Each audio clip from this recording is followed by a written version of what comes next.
Hello बच्चा party, welcome और welcome back to my channel. तो कुछ बच्चों ने चैनल पे कमेंट किया था, जैसे कि संध्या कुमारी ने कहा था कि उनको transportation in animals and plants का एनसीईआरटी सॉल्यूशन चाहिए। भूमि श्रृंगेरी नाम से कोई आइडिया, उन्होंने कहा था उनको 12th चैप्टर के नोट्स चाहिए।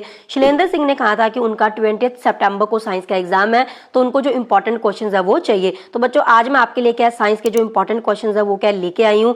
और भूमि और संध्या को भी मैं कहना चाहूंगी कि आपने जो भी चीजें डिमांड करी है वो आपको क्या विद इन 1 to 2 डेज मिल जाएंगी, क्योंकि मैं उसके ऊपर काम कर रही हूँ। और बाकी बच्चों को भी जो भी चीजें चाहिए या कोई दिक्कत आ रही है तो आप मुझे क्या बता सकते हो, मैं डेफिनेटली आपको क्या यहाँ पे वो सारी चीजें क्या प्रोवाइड करूंगी। तो चलिए बच्चों आज की वीडियो की बात कर लेते हैं। आज मैं आपके लिए क्या लेके आई हूँ 13 most important questions from the NCERT.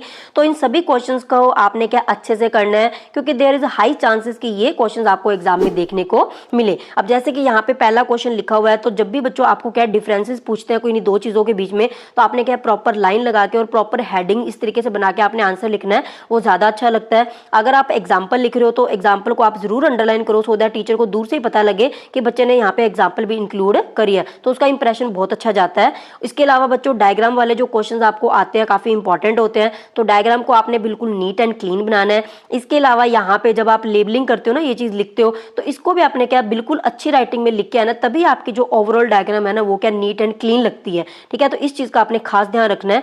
और इसके अलावा बच्चों जैसे कि यहाँ पे एक क्वेश्चन और मैंने लिखा था, जैसे कि ये वाला क्वेश्चन है, यहाँ पे एक क्वेश्चन के अंदर आपको क्या ना 2-3 चीजें पूछ लेते हैं, तो आपने इस चीज का खास ध्यान रखना है कि आपसे जितनी भी चीजें पूछी है क्या आपने उन सभी का आंसर नीचे दिया है। क्योंकि कई बच्चे क्या करते हैं, स्टार्टिंग में पढ़ेंगे उसका आंसर लिख दिया, देन भूल जाते हैं कि एंड में भी हमसे कुछ पूछा है। तो ये चीज आपने खास ध्यान रखनी है कि प्रॉपर देखो आपने ये पूछा, आपने इसका आंसर लिखा, देन आगे क्या पूछा है तो आप उसका आंसर लिखो। तो ये जो सारे क्वेश्चन है, अगर आपने बच्चों इनको पूरा डिटेल में समझना है तो चैनल पे फर्स्ट 7 चैप्टर के जो एनसीईआरटी सॉल्यूशन की वीडियो है वो अपलोड ऑलरेडी की हुई है, तो आप प्लेलिस्ट में जाके क्या उन्हें देख सकते हो और उनको क्या पूरा डिटेल में समझ सकते हो। इसके अलावा बच्चों मैंने सैंपल पेपर का भी वीडियो अपलोड की हुई है, तो अगर आपने वो नहीं देखी है तो आप उसको जरूर देख लें, क्योंकि वो आपके हाफ ईयरली एग्जाम के लिए काफी हेल्पफुल होगी। तो उसका जो लिंक है वो आपको क्या नीचे डिस्क्रिप्शन बॉक्स में मिल जाएगा। और इसके अलावा बच्चों अगर आपके लिए चैनल हेल्पफुल है और अगर आपको मेरे से अच्छी समझ आ रही है, सारी चीजें क्लियर हो रही है, तो आप मेरे चैनल को ज्यादा से ज्यादा शेयर कीजिए अपने क्लासमेट्स के साथ,